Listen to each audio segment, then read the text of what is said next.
Hello everyone, and welcome to today's session on SQL table creation and changes.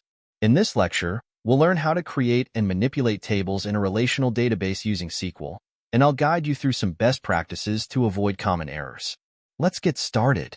Database Design Method Revisited. In our earlier sessions, we talked about the different stages of database design. Understanding user requirements, creating conceptual models, designing the logical structure, and finally, the physical design of the database. The last step in this process is database creation and testing, where we use the schema from the physical design to create tables, add data, and test everything to make sure it works properly. This phase helps us find and fix any design issues before the database is fully deployed in production. In this session, I'll show you how to use SQL to create tables, insert data, and make updates, which are essential parts of database testing. Now, let's look at the Create Table statement in SQL. It has two key parts. 1.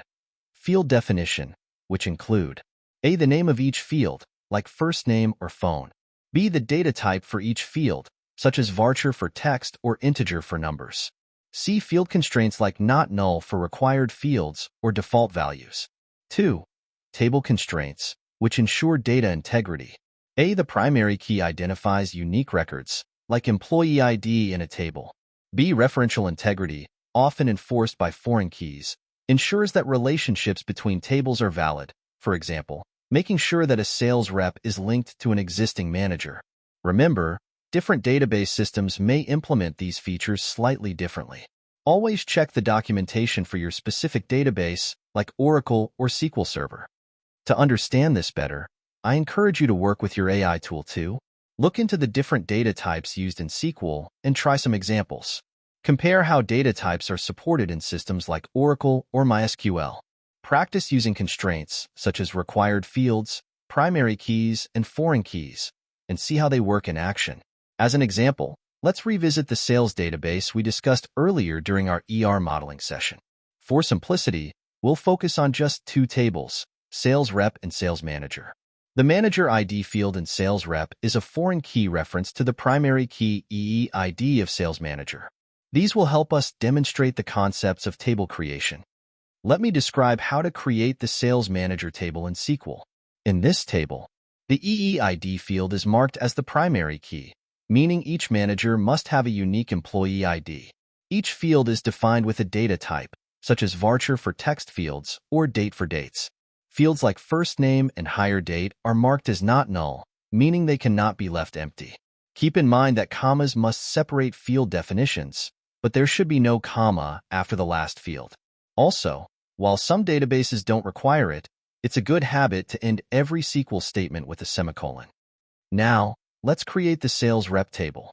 This table is similar to the sales manager table, but it includes a foreign key called manager ID, which links to the EE-ID field in the sales manager table. Here's an important tip. When naming foreign key fields, it's best to use the same name as the primary key they reference, if possible. In this example, we couldn't do that because EE-ID is already used as the primary key in the sales rep table here. If you need to delete a table, you can use the drop table command as shown in this example here. Work with your AI tool to understand. When dealing with tables that have relationships, follow this order. Create the reference primary key table first, then create the foreign key table. When deleting, reverse the order. Drop the foreign key table first, then the primary key table. This avoids errors caused by broken references. To insert data into a table, use the SQL insert into command. Here's another example. In this example, the fields being populated are explicitly listed. This is helpful when not all fields are included in the statement. Make sure the order of the fields in the insert statement matches the order in the table definition if you don't explicitly list them. Here's another example. Notice that this version doesn't list the fields. That's because 1. All fields are included, and 2. The order of values matches the table definition. However, if a row contains a foreign key, the reference primary key must already exist. Otherwise, the insert will fail. To modify existing data, use the update statement as shown in this example. It's important to ensure that changes do not violate constraints. For example, a required field cannot be set to null. A foreign key field must reference a valid primary key. Note that the where clause in the update command is optional. Let's consider a few update examples. Do all of them modify the same rows? Think about the differences and test them in a database to see what happens. Alternatively, work with your AI tool to validate your answer and ask for explanations. You should also explore other update examples. To remove rows from a table, use the delete command. Note that the where clause is optional. Now, here's a challenge. Do different delete statements always affect the same rows? Test and compare. Alternatively, work with your AI tool to verify your answer. You should also ask your AI tool for examples. The SQL Standard Group SQL Commands DDL, Data Definition Language, and DML, Data Manipulation Language. Note the term language is somehow confusing. It is because SQL is commonly regarded as a language by itself. We continue to use these conventions. The SQL DDL, these commands define the database structure, such as create, alter, and drop commands applied to specific tables. Grant and revoke privileges and roles to database users. The SQL DML, these commands change data, such as insert, update, and delete commands discussed early. Other commands are not discussed in this lesson. To deepen your understanding, you should work with your AI tool too. Other ANSI SQL DDL and DML commands not discussed in this lesson. Explore examples of the use cases and examples of those commands. Explore the concepts of stored procedures and functions that are commonly used in business applications. Let's wrap up. We covered SQL commands like create table, drop table, insert into, update, delete from. We emphasize the importance of respecting foreign key and primary key relationships when creating or deleting data to avoid errors.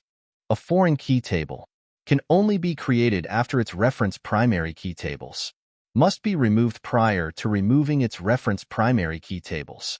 A foreign key row can only be inserted after its referenced primary key rows must be removed prior to remove its reference primary key rows. Practice is key. Errors are a natural part of learning SQL. For example, it causes an error when we remove a sales manager before clearing foreign key reference from all sales reps who report to that manager. With that, it concludes this unit. Thank you for listening. I hope you enjoyed this session. Now it's time to apply what you've learned with hands-on exercises.